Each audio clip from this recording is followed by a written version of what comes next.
शरीर पर भगवा वस्ત્રો, पगમાં ચાખડી, ખભા પર બાણોનો ભાથો, હાથમાં ધનુષ, ચહેરા પર સ્મિત,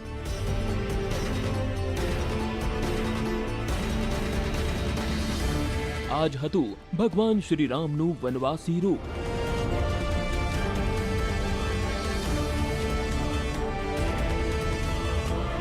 રામાયણની કથાઓમાં, રામચરિત માનસની ચોપાઈઓમાં શ્રી રામના તે રૂપની કહાની ઘણી વાર સાંભળી, પણ આજે અમે તમને ભગવાનના તે રૂપના જીવતી જાગતી નિશાનીઓ બતાવીશું.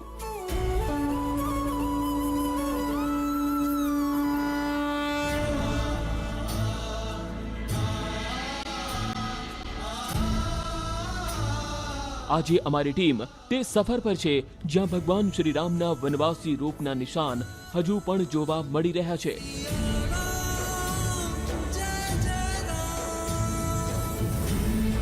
તે જગ્યા જ્યાં અયોધ્યા બાદ ભગવાન શ્રી રામે પ્રથમ પગલું મૂક્યું, જ્યાં કેવટ રાજ સાથે મુલાકાતના ચિહ્નો જોવા મળી રહ્યા છે. તે ધામ જ્યાં ભગવાન રામે વનવાસનો સૌથી લાંબો સમય વિતાવ્યો. તે પંચવટી, ત્યાંની કુટીર, તે લક્ષ્મણ રેખા. આજે ભગવાન શ્રી રામની તે કહાનીઓ તસવીર બનીને તમારી સામે હશે.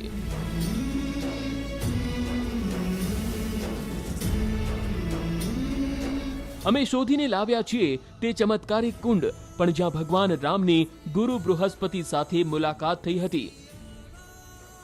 આજે જઈએ ભગવાન રામની વનવાસ યાત્રાના સાક્ષી બનવા, ભગવાનના તે રૂપને મળવા જેના વિશે પહેલા સાંભળ્યું ઘણું બધું પણ ક્યારેય જોયું નહીં.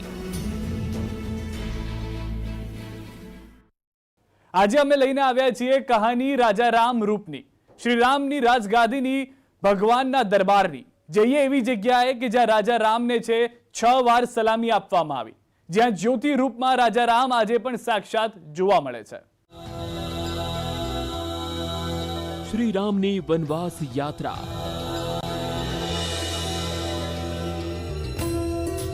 રામાયણનો સૌથી મોટો ભાગ, ભગવાન રામની લીલાનો સૌથી મોટો ભાગ. કેટલી જગ્યા,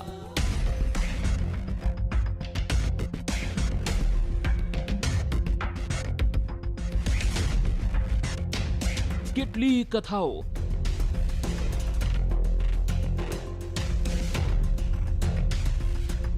ચિત્રકૂટનો તે કિનારો જ્યાં ભગવાન રામે સૌથી વધુ સમય વિતાવ્યો. દંડકારણ્યનું તે ગાઢ જંગલ જ્યાં રામે રાક્ષસોના અત્યાચારને જોયો.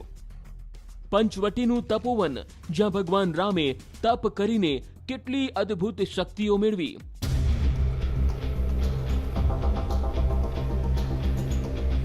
શ્રી રામના વનવાસી રૂપની દરેક કહાની, કહાની સાથે જોડાયેલી દરેક નિશાની આજે તમારી સામે હશે.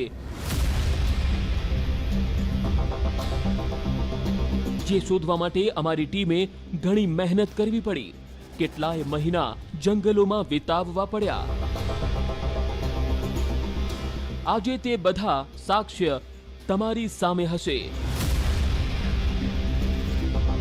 ભગવાન રામની આ કહાની પણ ત્યાંથી શરૂ થાય છે જેવી રીતે રામાયણમાં શરૂ થઈ હતી, પ્રયાગરાજના શૃંગવેરપુરથી.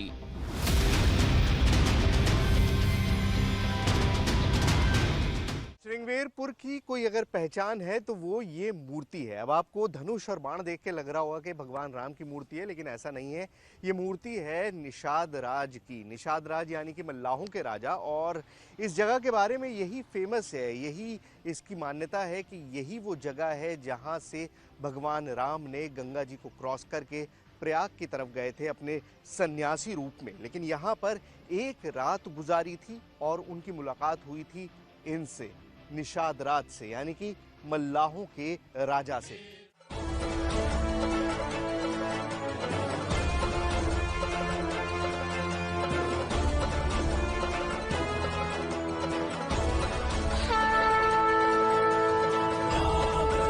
રામાયણ મુજબ ભગવાન રામ જ્યારે વનવાસ માટે નીકળ્યા ત્યારે રથ પર સવાર થઈને ગંગા તટે પહોંચ્યા હતા.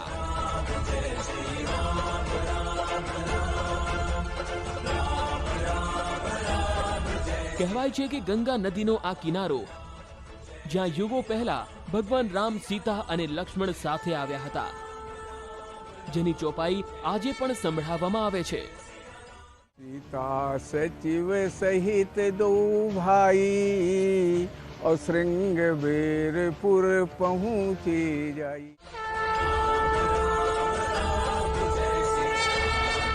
જો કે શૃંગવેરપુરનો અયોધ્યાથી આનાથી પણ જૂનો સંબંધ છે.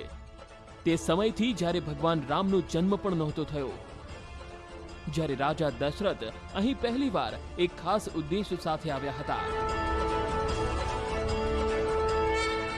ये जो मेरे पीछे आपको इमारत दिखाई दे रही है, ये अभी तो एक मंदिर है, लेकिन ये कभी श्रृंगी ऋषि का आश्रम हुआ करता था. और मान्यता यही है कि भगवान राम के जो पिता थे राजा दशरथ, उनको यज्ञ, पुत्र प्राप्ति के लिए यज्ञ श्रृंगी ऋषि ने ही कराया था और उसके बाद ही उनको 4 पुत्रों की प्राप्ति हुई. तो एक तरह से रामायण की नींव जो है वो अयोध्या में नहीं, यहाँ श्रीवेंकपुर में रखी गई थी.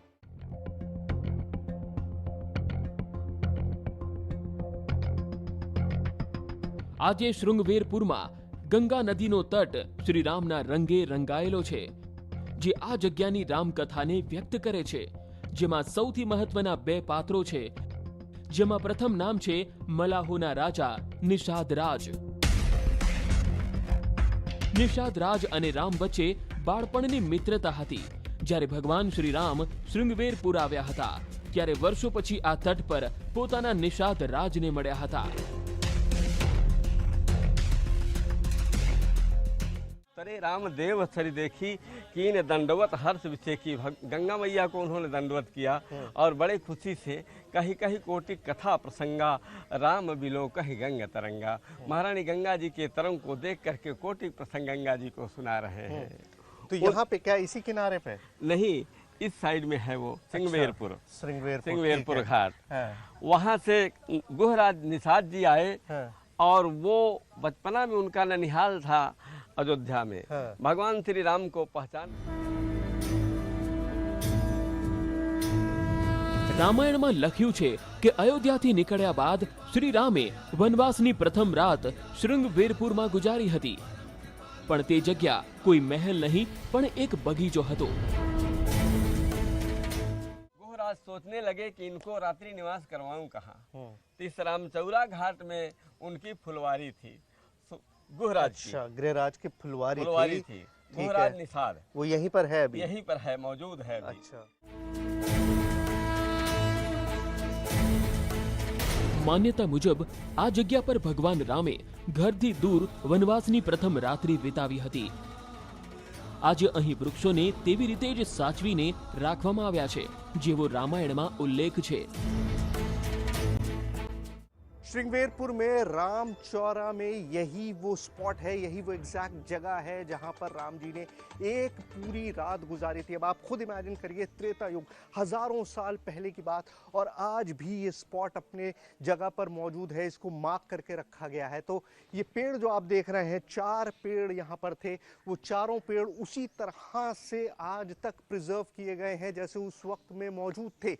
ये पेड़, शीशम के पेड़, यहाँ पर और वहां पर, चारों पेड़ आज भी उसी तरह से प्रिजर्व किए गए हैं जैसे उस वक्त यहाँ पर मौजूद हुआ करते थे. આ વૃક્ષો નવા છે, મંદિર નવું છે, અહીંનું દરેક ભવન, દરેક નિર્માણ નવું છે. પણ રામકથા અને તેની સાથે જોડાયેલા સાક્ષ્ય તે કહે છે કે ભગવાન શ્રી રામ અહીં રોકાયા હતા. जब ये स्थान पर प्रभु आते हैं तो प्रभु को बड़ा अच्छा लगता है कि लय रघुनाथ ठाऊ दिखावा कहे व राम सब भांत सुहावा. हर भांत से प्रभु को अच्छा लगता है. कहे बात सखा बड़े अच्छे स्थान बुलाए. સવાર થતા જ ભગવાન શ્રી રામને ગંગા નદી પાર કરતા ચિત્રકૂટ જવાનું હતું. જરૂર હતી એક મલ્લાહની. ત્યારે ભગવાન રામની મુલાકાત થાય છે એક કેવટ સાથે. આ ગંગા નદીના કિનારે કેવટે તેમના ચરણો ધોયા હતા. प्रभु ने किसी भक्त को किसी धाम में आज्ञा नहीं दिया कि मेरा चरण धो लो, लेकिन सिंगबेरपुर में केवट का प्रभु ने स्वयं आज्ञा दिया है। तो केवट राम रजाय सुपावा और पानी कठौता भरी ले आवा। केवट प्रभु को जो आज्ञा पाया तुरंत कठौता में पानी भर के आ गया। केवट प्रभु की भक्ति में खोया, केवट प्रभु की भक्ति में खोया, भगवान भक्त के प्रेम में खोए। ये पद जिसके हाथ लगे उसे भाग्य पे काहे गर्व ना होए।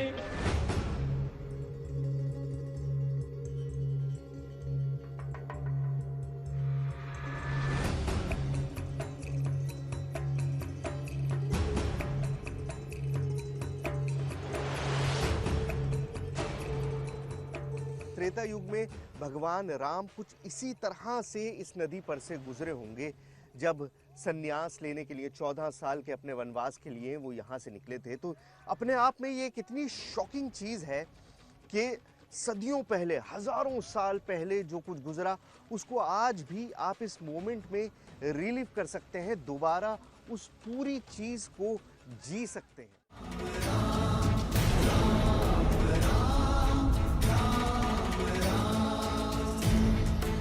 ગંગા નદીને પાર કરીને ભગવાન શ્રી રામ ચિત્રકૂટ ચાલ્યા ગયા, પણ રામકથા સાથે જોડાયેલી એક નિશાની આજે પણ શૃંગવેરપુરમાં છે।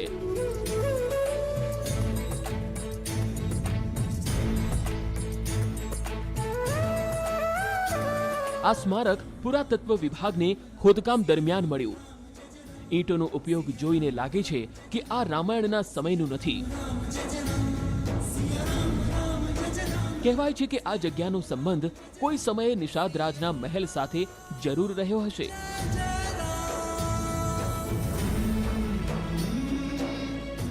श्रृंगवेरपुर में अभी तक जो आपने देखा वो मान्यताओं पर आधारित था, लेकिन अभी जिस जगह पर हम मौजूद हैं वो इतिहास के वो पन्ने हैं जिन्हें एएसआई ने खुद खोद के निकाला है। अब आपको मेरे चारों तरफ ये सिस्टर्न, ये टैंक दिखाई दे रहा होगा जो पानी स्टोर करने के लिए काम में आता था।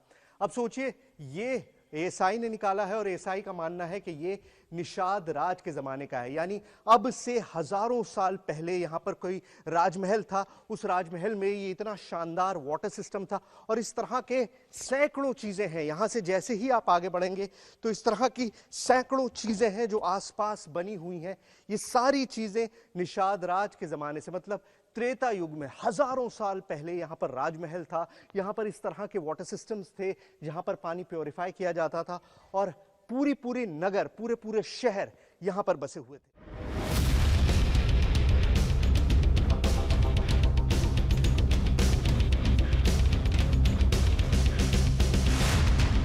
આના પરથી એટલું તો જરૂર સાબિત થાય છે કે શૃંગવેરપુરનો સંબંધ ત્રેતા યુગ સાથે છે। અહીંના ઘાટ પર રામકથા ચોપાઈ બનીને ગૂંજે છે।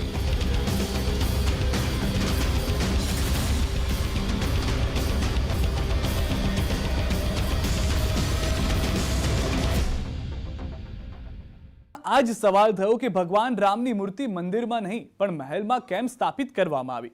અમે જ્યારે આ અંગે પૂછપરછ કરી તો ખબર પડી તેની પાછળ હતી ભગવાન રામની 3 શરત। શું હતી આ શરત? ચાલો જોઈએ।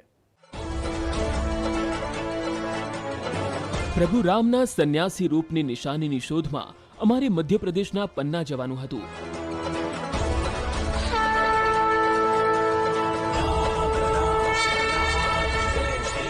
જ્યાં રામાયણની એક નાની કહાની સાથે જોડાયેલો મોટો સાક્ષ્ય છે, જ્યાં ભગવાન રામે ભક્તિનો પહેલો પાઠ ભણ્યો।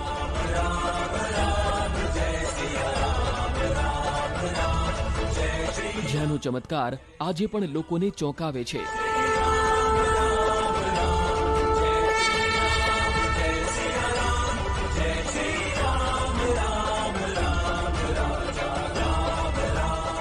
बागनी नदी का ये झरना है और इस झरने को बृहस्पति कुंड के नाम से जाना जाता है ये, और मान्यता ये है कि भगवान राम ने यहाँ पर ऋषि बृहस्पति जो गुरु हैं देवों के, उनसे मुलाकात की थी। तो ये पूरा इलाका जो है आज हम अलग अलग स्टेट्स के तौर पे देखते हैं, लेकिन एक वक्त में ये एक बहुत घना जंगल था जहाँ पर आश्रम थे और जहाँ पर राक्षस थे। तो भगवान राम का यहाँ पर सन्यासी रूप भी दिखता है और भगवान राम का योद्धा रूप भी दिखता है।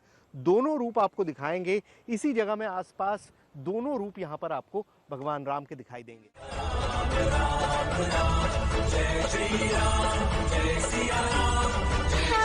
માન્યતા મુજબ આ જગ્યા પર ગુરુ બૃહસ્પતિની ભગવાન રામ સાથે મુલાકાત થઈ હતી, જેમણે રામને શિવ ભક્તિના ગુણ શીખવાડ્યા. જેનું સાક્ષ્ય છે તે શિવલિંગ જેને પ્રભુ રામે પોતાના હાથે સ્થાપિત કર્યું હતું.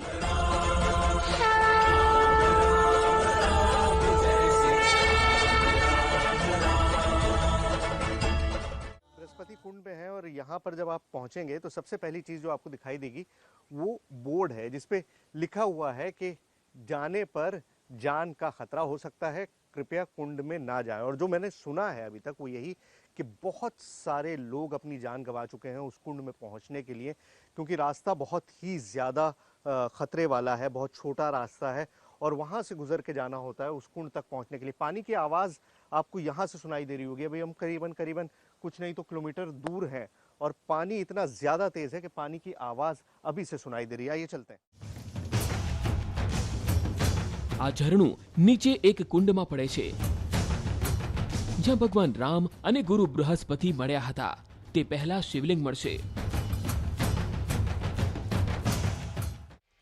जब परमात्मा श्री राम 14 वर्ष वनवास काल में आए और चित्रकूट में समय बिताने के बाद जब उन्होंने चित्रकूट के बाद की यात्रा शुरू की, उस समय वो यहाँ पर इस स्थान पर आए। ये गुरु बृहस्पति देवताओं के गुरु बृहस्पति देव की तपस्थली रही है। गुरु बृहस्पति देवताओं के गुरु हैं और चूँकि अपन वैदिक संस्कृति में देखें, सौरमंडल की स्थिति में भी देखें तो गुरु देवताओं में बुद्धि के देवता हैं, भक्ति के देवता हैं और प्रेरणा के देवता हैं। આ વિસ્તાર ઊંચાણવાળા વિસ્તારમાં છે. અહીંથી જંગલના દરેક ખૂણા પર નજર રાખી શકાય છે. આ જગ્યાનો એક અલગ જ રોમાંચ છે. जब आप इस इलाके में आते हैं, ये पूरा वन क्षेत्र है। अब आज के ज़माने में भी मतलब अभी इस वक्त भी ये जंगल है, चलना फिरना यहाँ पर आना बहुत मुश्किल है। एक लंबा रास्ता पैदल आपको चलना पड़ रहा है। तो आप सोचते हैं कि उस वक्त किस तरह का माहौल रहा होगा, किस तरह के हालात रहे होंगे जब भगवान राम इस इलाके से गुजरे होंगे। અહીં ભગવાન રામે કેટલાય દિવસો સુધી સાધના કરી હતી, જ્યાં ગુફામાં એક શિવલિંગ છે. क्या है ये शिवलिंग दिख ये रहा है? शिवलिंग भगवान राम के वनवास के समय का प्रभु द्वारा ही स्थापित शिवलिंग है। अच्छा, इतना पुराना शिवलिंग है। मतलब ये भगवान राम जब यहाँ पर आए थे जी तब उन्होंने स्थापित किया था। और तब से यहीं पर है? यहीं पर है। इनके प्रमाण वाल्मीकि रामायण में भी मिलते हैं। अच्छा, प्रभु श्री राम का आगमन और जो डॉक्टर राम अवतार शर्मा जी ने इसकी खोज की है राम वनगमन की, हाँ। उसमें ये 53 नंबर का स्थान है। अच्छा, और ये भगवान राम के द्वारा ही स्थापित शिवलिंग है। हाँ। और इसमें यदि बहुत अपन बारीक से देखे, इसमें सर्प भी बना हुआ है।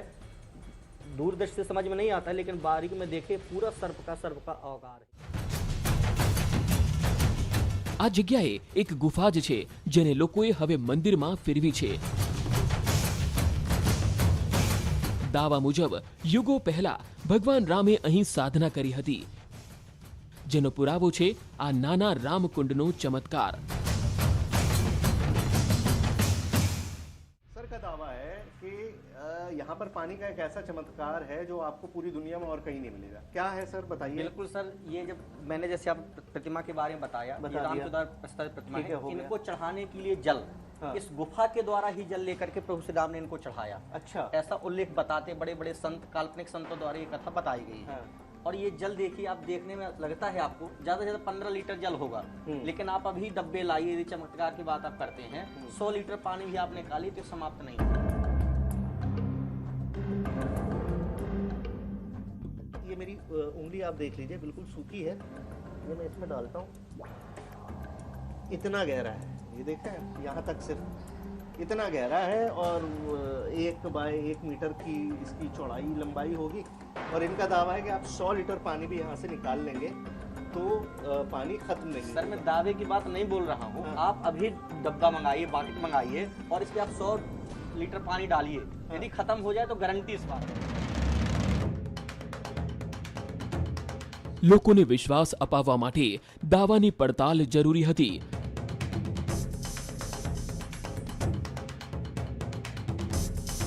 કુંડમાંથી પાણી નીકાળતા ગયા, ફેંકતા ગયા, નીકાળતા ગયા, ફેંકતા ગયા, પણ પાણી જેમનું તેમ।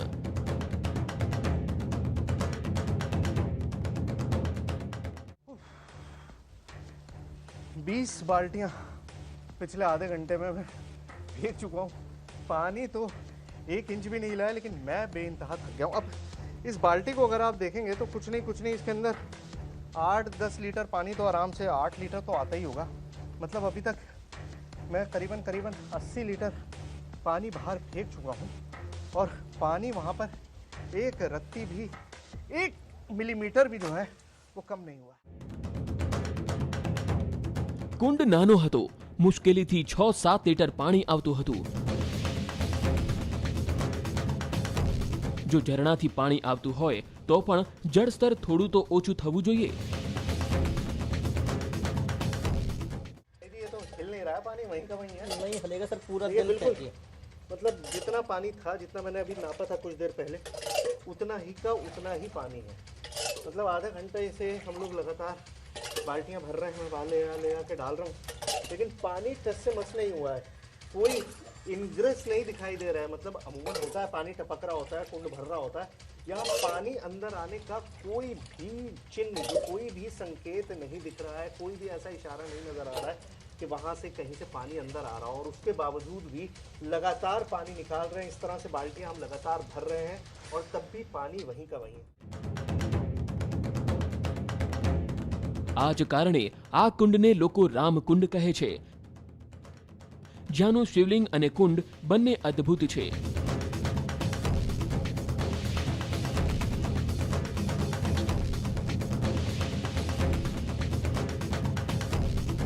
જ્યાંથી અમે તે કુંડ તરફ પ્રયાણ કર્યું, જેનો સંબંધ રામ અને ગુરુ બૃહસ્પતિ સાથે છે। પણ આ વિશાળ ઝરણાની નીચે જવું પડકારજનક હતું।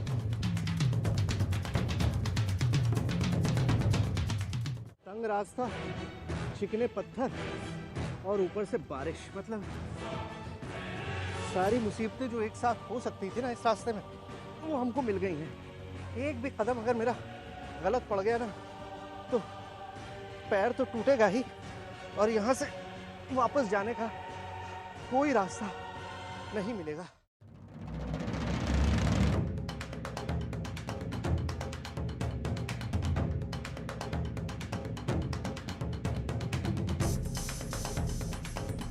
વરસાદને કારણે પથ્થર પરથી પગ લપસી રહ્યો હતો।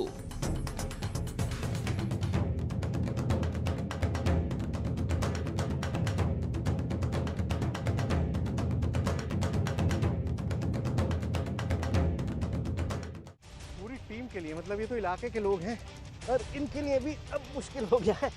हमारे लिए तो इम्पॉसिबल होता जा रहा है एक कदम आगे बढ़ना। થોડી વાર પછી અમે કુંડ પાસે હતા, જ્યાં એક પળ માટે પણ અમે ઊભા રહી શકીએ તેમ નહોતા। झरना बहता है, वहां तक मैं पहुंच चुका हूं, लेकिन यहाँ पर कैमरा निकालना इम्पॉसिबल है।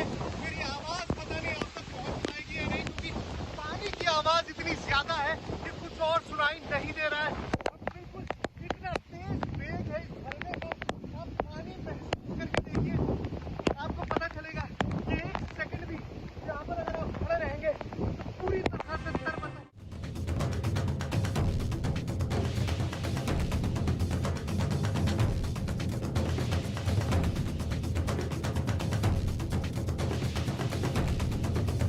શૃંગવીરપુર હોય કે પન્ના, જ્યાં જ્યાં ભગવાન રામના ચરણ પડ્યા ત્યાંથી ભગવાન રામની કથાની ધારા વહે છે। અહીંનો દરેક પથ્થર ભગવાન રામના વનવાસી રૂપનો સાક્ષી છે। અમારી વિશેષ રજૂઆતમાં અત્યારે બસ આટલું જ। આપ જોતા રહો ન્યૂઝ 18 ગુજરાતી।